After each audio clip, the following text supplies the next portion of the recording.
A propósito de la doctrina de la hipocresía, déjenme comentarles que pude entrevistar en corto a la periodista argentina Olga Warner, que es una mujer que tiene una amplia trayectoria, es una mujer valiente, es una mujer polémica, porque ha causado con varios libros también una serie de situaciones, yo diría, hasta de crisis les ha generado a los gobiernos, ¿no?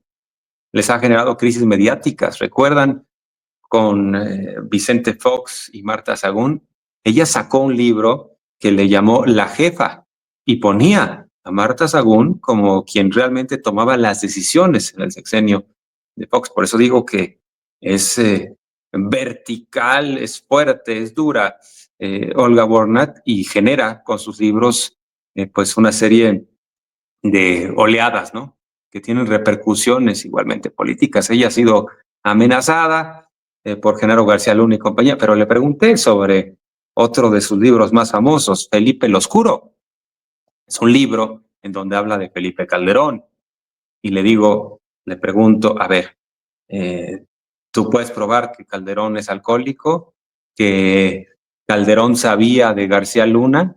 Y también le pregunté, ¿por qué le pusiste este sobrenombre de Felipe el Oscuro? Que yo creo que también llegó para quedarse. Vamos a escuchar parte de lo que me respondió Olga Warnat sobre Felipe Calderón, alias Felipe el Oscuro. Estoy con la grandísima Olga Warnat, que no requiere presentación, una gran periodista internacional. Estimada Olga, ¿cómo estás? ¿Qué tal? ¿Cómo les va? ¿Cómo Bien. andan? ¿Cómo estás? Bien, gracias, estimada Olga. A ver, preguntarte, tú tienes de cerca también y sigues lo que sucede en México. Totalmente. En el caso de Felipe Calderón, que escribiste este libro de Felipe el Oscuro, ¿qué te parece que el señor anda en la plaza pública en España dando lecciones de democracia y hablando de Ucrania, hablando de otros países, pero no habla de García Luna? No habla de García Luna, no habla de México, no habla de lo que pasó en su gobierno, no habla de las complicidades, no habla de las tragedias, porque en su gobierno, en el sexenio de Calderón, pasaron grandes tragedias, desde los avionazos, la guardería ABC, donde murieron chicos y muchos quedaron quemados, incapacitados. Yo lo que recuerdo de México en esa época era un México en guerra. Trágico. Trágico. Y este señor era un México en guerra. Eran el desplazamiento de civiles, porque yo viajé por todo México en esa época, era atroz. Y nadie se ocupaba, y todos tenían miedo porque no sabían quiénes venían. Los encapuchados no sabían si eran militares, si eran los zetas, si eran policías, si eran narcos, quiénes eran. Gente abandonando sus casas, me tocó ver las fosas clandestinas. Fue una cosa tan espantosa, pero tan espantosa, y además encima perseguida por el presidiario en Estados Unidos acusado de narcotraficante, que todos sabíamos que era un narcotraficante porque estaba aliado al cártel de Sinaloa.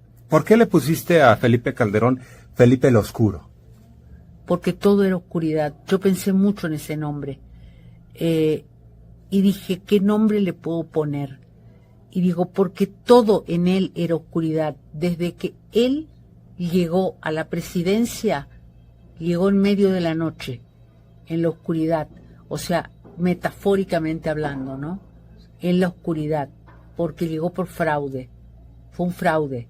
Eso está probado que fue un fraude. Aparte de eso, asumió por la puerta de atrás. Era un cobarde. Era un hombre que tenía una adicción al alcohol tremenda, que tomó decisiones de Estado alcoholizado. Y yo... Recién dijo que no es alcohólico, recién dijo que él puede controlar el alcohol. ¿Qué te parece de eso, Olga? Es como decir, yo tomo cocaína, pero no te preocupes porque la puedo controlar. Mentira. Eso es una gran mentira, y los especialistas en adicciones te lo dicen. No se puede controlar. Es mentira. Además, yo lo que conseguí para el libro, yo me propuse conseguir porque se sabía que él tomaba. Y hubo varios episodios, una vez que apareció con las con el, digamos, con muletas o caminando, y dijo que se cayó andando en bicicleta, todo mentira. Y yo me propuse conseguir personas muy allegadas a él que pusieran la cara y que se animaran a decir, sí, es alcohólico, yo lo vi, yo puedo dar testimonio. Y fue tremendo porque ese libro, digamos, se censuró y estuvo 8 años sin salir, hasta el 2012, porque la editorial fue amenazada y el director se tuvo que ir de acá. Amenazaron con colocarle una bomba. Yo me tuve que ir de México. Mi asistente, todo el grupo de periodistas que me acompañaron estaban amenazados, y entonces Planeta España decidió cancelarlo. Y qué bueno todo. Bueno, parte de lo que me dijo Olga Warnat, por ahí me comentan dónde está toda la entrevista. En TikTok está en 3 fragmentos. En YouTube creo que también la subimos, pero si no, lo seguiremos haciendo. Hay que destacar que conversamos también sobre el tema de Javier Milei, presidente de Argentina. Le pregunté, ¿a quién tienen hoy como presidente de Argentina? ¿Quién es Javier Milei? ¿Es un animador de fiestas, un estafador, un bufón? ¿Qué es? ¿Qué define a Milei? Más adelante lo veremos.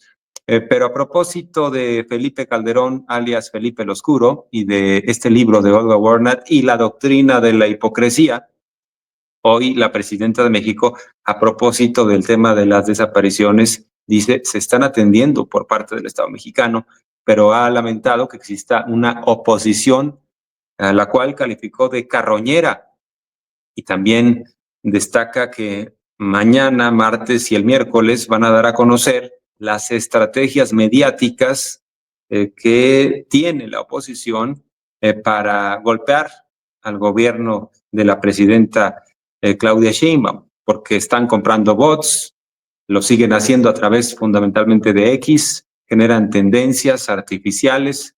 Así que mañana y el miércoles se va a dar a conocer con más profundidad cómo es que se fijan estas tendencias de forma artificial, porque si uno ve la realidad frente a lo que sucede en las redes, particularmente en X, son cosas muy distintas. De hecho, la presidenta tiene una aprobación de más del 80%, estuvo en Tabasco, ahí la gente la recibió muy bien, incluso hasta bailó y todo esto, pero particularmente en X hay una gran virulencia en contra de la presidenta Sheinbaum. Siguen con lo de narcopresidente AMLO, narcopresidenta Sheinbaum, pero hoy hablo de esto, de una oposición a la que ha calificado de carroñera, y me parece que esto que le pone como adjetivo seguramente va a generar una gran reacción de parte de la oposición. Se van a tirar al drama los priistas y los panistas, y las panistas van a decir, ay, ¿cómo es posible que nos dice oposición carroñera? Pero pues es que es la doble moral, y hay que exhibirlos y exhibirlas. En el caso de Xóchitl Gálvez, está exigiendo resultados sobre las desapariciones en Jalisco, pero no habla absolutamente nada del tema de su hermana, sentenciada ya por ser secuestradora. Entonces, sí es la doble moral, es la utilización de la información con fines políticos. Vamos a escuchar lo que dijo la presidenta sobre lo que denominó una oposición carroñera. Lo primero tiene que ver con las desapariciones en México. ¿Qué es lo que vamos a hacer? ¿Cómo vamos a atender a los familiares? ¿Qué medidas legales o nuevas reformas jurídicas tenemos que emprender para atender este delicado problema que nos duele a todas y a todos? Eso lo vamos a tocar el día de hoy. Mañana vamos a hablar de la campaña de oposición, de la oposición en contra de nuestro movimiento, que como buenos carroñeros, bastante hipócritas, se suben a estas o construyen estas campañas, compran bots, le meten mucho dinero a las redes sociales y construyen este ambiente según ellos, porque en realidad se queda nada más prácticamente en la red X, que es de un porcentaje de este tamaño, viven de eso, pero son campañas que tienen mucho dinero y vale la pena denunciarlas. Y ya el miércoles, que es el día del detector de mentiras, nos van a mostrar cómo se construye en esta campaña de narcopresidente, narcopresidenta o narcoexpresidente, narcopresidenta. Se está haciendo una investigación muy profunda de dónde vienen las cuentas, cuántas cuentas son falsas, cómo están pagadas, cuánto dinero están invirtiendo, qué tanto es campaña real, es decir, o personas reales que tienen cuentas, y qué tanto es armado. Entonces son 3 temas. Primero, el tema de las desapariciones en nuestro país, que hay que atenderlo de una manera integral, y a los familiares. Y el día de hoy aquí también tocó el tema de Jalisco en particular. El segundo, el tema de esta campaña de la oposición, cómo se arma, cómo se construye, quién la promueve, todos los jilguerillos ahí que están en este proceso. Y el miércoles, la campaña en X, cuánto dinero han invertido, cómo lo invierten, de dónde viene. ¿Les parece? A propósito de los jilguerillos y de los que dicen que todo está mal, vamos a mi cuenta de X, porque ahí coloqué un mensaje de Enrique Krause. Él dice que la 4T nos está quitando las libertades y que antes estábamos mejor. Claro, en los tiempos autoritarios priistas, ¿verdad? Porque resulta que Krause dijo hace, ¿qué será? Un par de años en la Feria Internacional del Libro de Guadalajara que él, tiene añoranza en buena medida por la dictadura perfecta. Claro que le iba muy bien en los tiempos del PRI a Enrique Krause, pero bueno, ahí les va lo que está escribiendo este historiador, que en realidad es ingeniero, ¿no? Pero que escribe en Reforma. Él dice que con el régimen nos está llevando el tren y que además este gobierno de la presidenta Claudia Sheinbaum y el gobierno de López Obrador han ido asfixiando la libertad. Pero bueno, es el mismo autor que encumbró, y por eso también lo subrayo, ¿no? Es el mismo que encumbró al exgobernador Enrique Alfaro, exgobernador de Jalisco. Incluso dijo que era Mariano Otero y que él estaba luchando por la libertad. Y bueno, pues, ¿qué nos puede decir de Teuchitlán, Jalisco, no? A propósito de todo lo que hoy se está señalando. ¿Qué escribió Krause? Leo textual: la libertad es como el aire, solo se aprecia cuando se pierde. Es el caso de México. Imperceptiblemente, sin que se levante alguna sustancial protesta pública, el régimen ha ido asfixiando la libertad. La aberrante reforma judicial culminará el crimen. Es lo que dice Krause, que también está bien preocupado por la libertad hoy en día. En los tiempos del PRI se reunía con los presidentes autoritarios, les aplaudía hasta que se irritaba de las manos y de tanta irritación le salía sangre, ¿no? Y bueno, pues claro, una buena cena en la residencia oficial de Los Pinos, ahí lo recibían a Krause y unos buenos contratos.